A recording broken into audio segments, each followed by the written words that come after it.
اليوم رح نساوي اللية نعملها سمنة، بس نحن هيك عم ناكل سمنة صحية. وهيك كان أهل أول كلها ستي وستة كانوا يعمروا ويعيشوا 90 سنة و100 سنة، الله يرحمهم يا رب.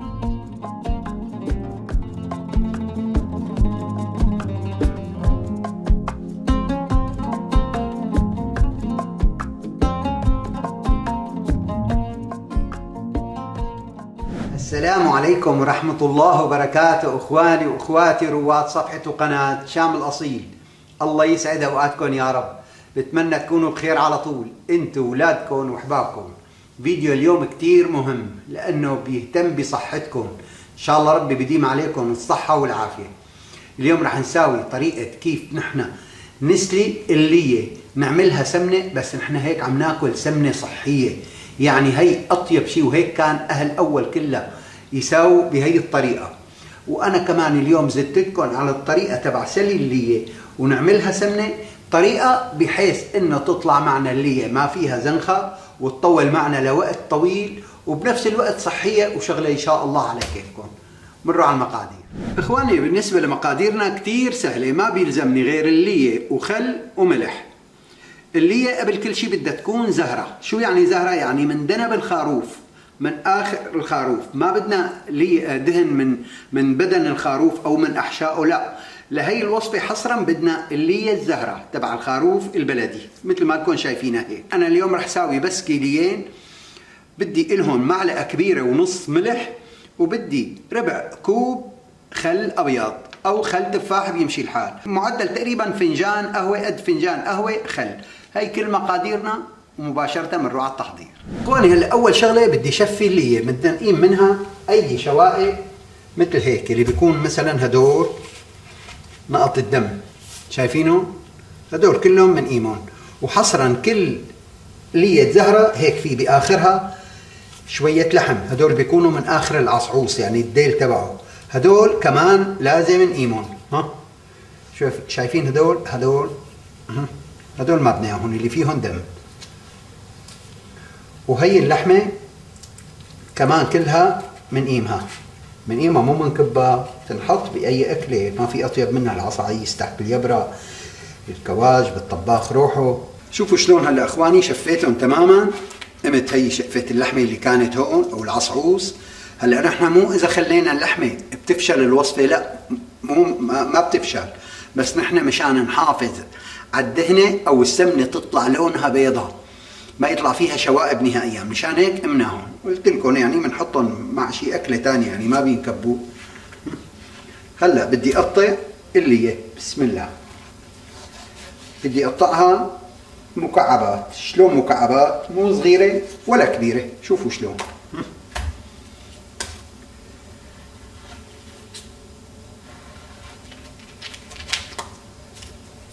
تعرفوا تبع المشاوي اللي بيحطوها للمشاوي مثل حكايتها فرشكل. ها هلا اذا عنا مشاوي بدنا نحط قطعة فيها بالسيخ هيك قدها، هيك بدنا اياهم. رح اقطعهم كلهم وبرجع لكم. اخواني هلا انا قطعت اللية وجهزتها عندي، وبجيب جاط كبير. شوفوا هدول يعني في خطوتين سريات بالوصفة، هدول اذا بتستغنوا عن وحدة منهم ما بتطلع معكم 100%، وهي وحدة منهم. بدي انقع اللية هي حوالي ساعة بالمي والملح. هلا انا حاطط جاط عندي ومنجيبه يكون كبير مشان يتفرفدوا وياخذوا راحتهم. حطينا مي بحرارة الغرفة، لا هي سخنة ولا باردة، عادية. بنحط المعلقة الكبيرة ونص ملح، معلقتين معلش ما بيأثر. بندوب الملح،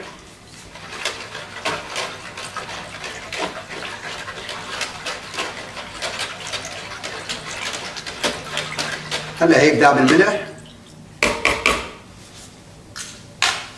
بدي احط اللية، بسم الله. هلا بقلكم شو استفدنا من هالعملية هي. بسم الله.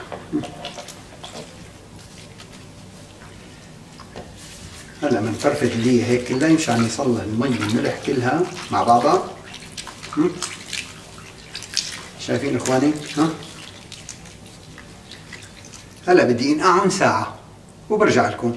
بهي الشغله شو ساوينا نحن وقت حطينا الملح؟ كل شيء في دم، في لون زهر، في زنخه، اي شيء هي كلها بنتخلص منها بهالنقع هاد لمده ساعه. شايفين شوفوا شلون صارت المي؟ ها شايفين شلون صار لونها مايل للزهر. وهلا كمان لسه ما انتقعت مزبوط، بس لا تنتقع مزبوط بتشوفوها بعد ساعه. السلام عليكم اخواني، هلا رجعت لكم بعد ما تركتهم ساعه منقوعين بالمي والملح. هلا بجيب مصفايه وبصفيهم، وغسيل ما بدي اغسلهم خلاص، يعني بدي اتركهم بنفس المي تبعهم، المي المالحه. هي مصفايه بحط تحتها زبديه، ها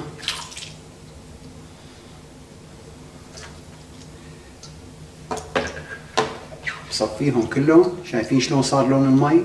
وهي كمان انا كثير منظفهم، يعني شفتوا ما خليت فيهم ولا نسرة دم ولا اي شيء، كل شيء لونه زهر قمته وقشرته. هلا هيك صفيناهم كلهم.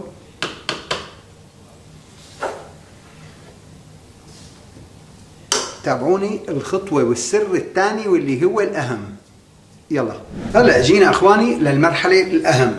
هلا عندي نص كاسة مي، يعني 100 ملي مي فقط لا غير للكيليين اللحمة. بحطهم بطنجرة الضغط، شايفين؟ وبحط فنجان الخل أو ربع كوب. حطيناهم، وهلا بحط اللي فوقهم. هي اللي لساتها بشو مصفينا من شو؟ من المي والملح. فضيهم كلهم وبرجع لكم. هلا اخواني شوفوا شلون ما حطيت الطنجره لتشوفوا الغاز. اول شيء هي الغاز على اعلى درجه حراره، درجه حراره عاليه، بس انتبهوا لهالتفاصيل كثير كثير ضروري. هلا على درجه حراره عاليه، بحطهم هيك تقريبا بحدود السبعة او 10 دقائق، يعني لحتى تصفر طنجره البخار، لحتى تعطيني انه بتعرفوا هي التصفيره. بس لحتى تصفر بدي هدي هي النار. شلون هيك؟ شوفوا هي كل بحب انا احكيها التفاصيل لو قريت شوي، بس مشان ما تفشل معكم لا سمح الله. شايفينها هيك؟ مثل وقت بنهدي الرز، يعني مثل الشمعة، حتى اخف من هيك. ها هيك، وبدي اتركها على الغاز حوالي من الساعة للساعة وربع، ولو شقينا عليها ما في مشكلة، بس يعني اقل شيء ساعة. هيك بعد شو؟ بعد ما تصفر. هلا على درجة حرارة عالية، وبحطها واضغط الطنجرة، وبس تصفر برجع لكم. هلا اخواني هلا بلشت، هلا صفرت ابدا، يعني اخذت تقريبا شي 7 دقائق. هلا هي غيرت الساعة انا عندي. هلا مثل ما قلت لكم بدي اتركهم شمعة لمدة ساعة، وشوفكم ان شاء الله بالخطوة اللي بعدها بعد ما نوت النار مثل الشمعة. سامحوني كثير عم شدد على هالنقطة مشان ما تفشل معكم لا سمح الله. شايفين؟ هيك بدي اتركهم هيك ساعة على نار هادية، وشوفوا شلون راح تطلع معكم سمنة. قديش بدكم تدعوا لي عليها؟ يلا بشوفكم ان شاء الله بعد ساعة بإذن الله. هلا هيك اخواني صار لها ساعة تمام. شايفين؟ 59 دقيقة، يعني ساعة الا شوي. هلا بطفي عليها. هلا طفينا، سمعانين الصوت اللي هلا عم بتصفر. هلا بستناها لحتى يفضل بخار منها، يعني بنفسها. هلا اخواني انا فضيت البخار، شايفين؟ وهذا الصمام الاحمر نزل لتحت، يعني ان شاء الله امان باذن الله. والله انا كثير بخاف من طنجرة البخار.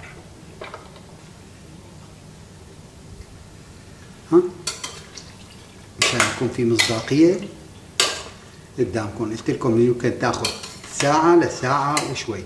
شايفين؟ عم تنسلي اللي بس شغلة على كيفكم.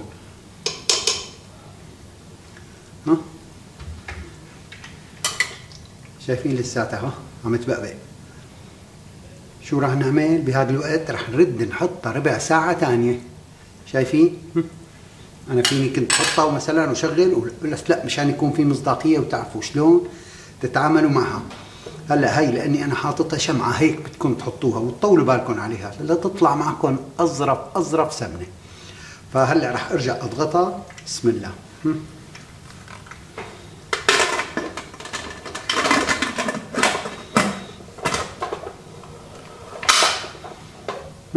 بنسكر هيك وبدي ارجع شغل الغاز. اول شيء اول دقيقتين بس هيك لحتى ترجع تعبي شوية ضغط، وبرجع كمان برجعها شي ربع ساعة ثلث ساعة 20 دقيقة بدها بتاخذ هي 20 دقيقة على نفس النار اللي كنا حاطينها نار شمعة.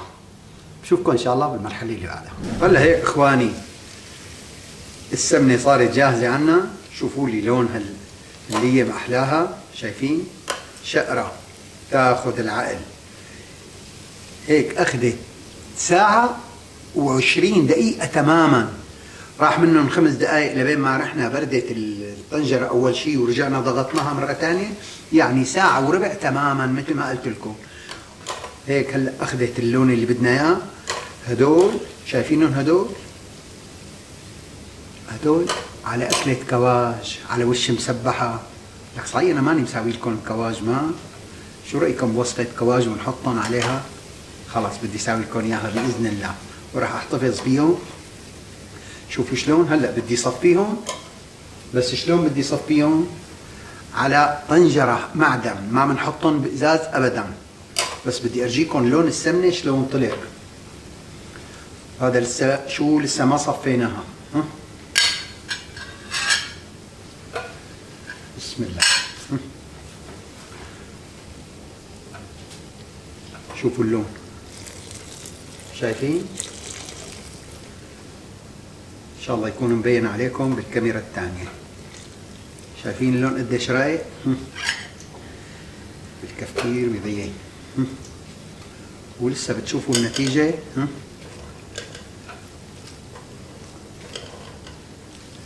بتشوفوا النتيجة ان شاء الله لما يجمدوا. هلا بدي صفيهم على طنجرة.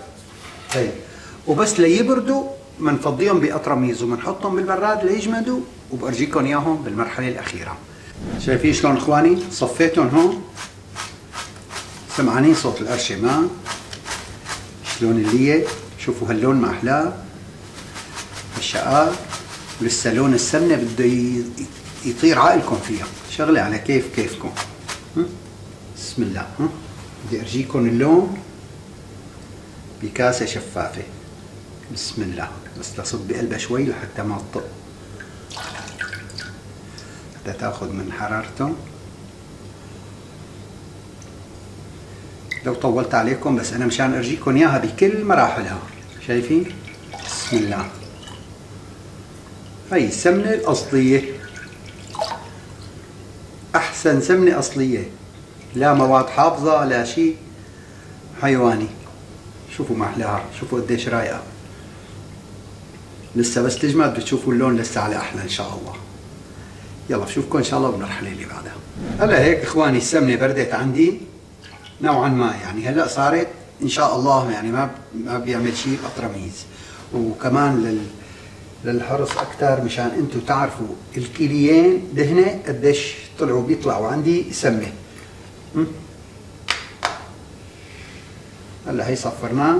هلا شو بيطلع عندي سمنة؟ بقلكم هلا بنحط القمع وبنفضي وبنسمي بالله. بسم الله.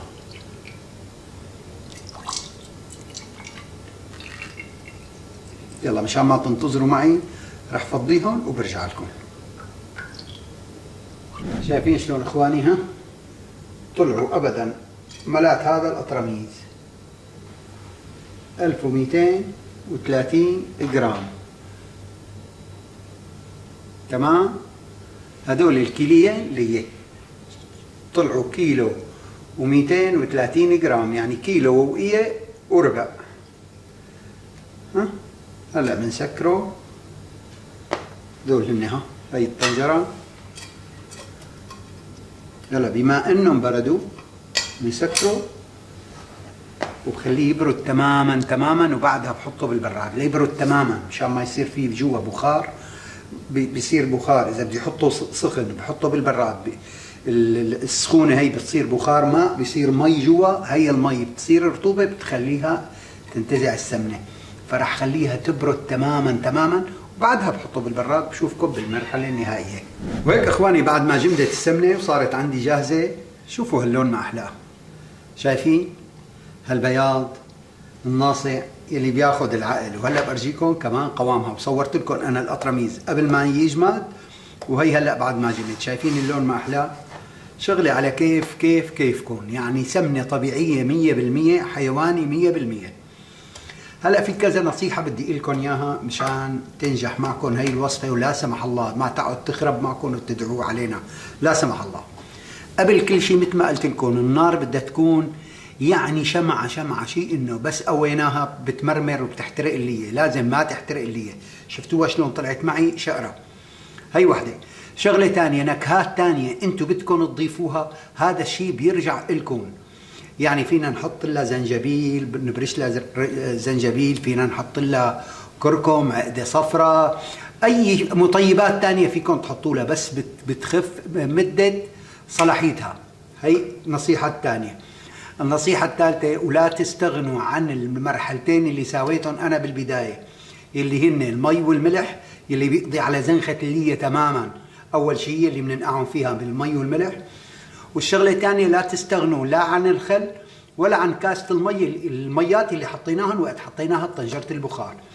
ولا تفكروا إنه هيك خلطنا نحن السمنة بالمي، لا، هذا الشيء اللي بيتبخروا تماما. يعني وقت نحطهم طنجرة البخار عم يقعدوا ساعة وربع عم يتبخر، هي السوائل كلها تبخرت، وطعمة الخل ما بتظهر ابدا، بالعكس هيك بيعطيها طول مدة صلاحية. هدول اهم نصايح لازم تتبعوهم لحتى تنجح معكم الوصفة. هلا بنفتحها كمان برجيكم قوامها، يعني لسه كمان ما جمدت مزبوط. شوفوا ها، لسه في شوية سائل على الوش ها، بس بدي ارجيكم قوامها. شوفوا، شايفين؟ رح احط بالصحن لتبين معكم.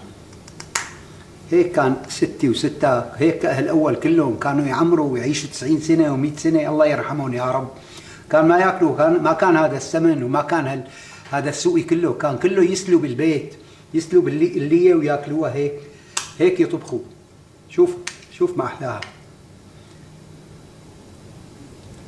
ان شاء الله وصفه كثير تدعوا لي عليها. هذا بالنسبه للي بيحب الشيء الحيواني واللقمه الطيبه. اذا عجبتكم الوصفه ولقيتوا حالكم استفدتوا منها ولقيتوني بيستاهل الدعاء، لا تنسوني من صالح دعائكم. وهلا يلا اضغطوا الشير وصلوا على رسول الله، وتحياتي للجميع، والسلام عليكم ورحمه الله وبركاته.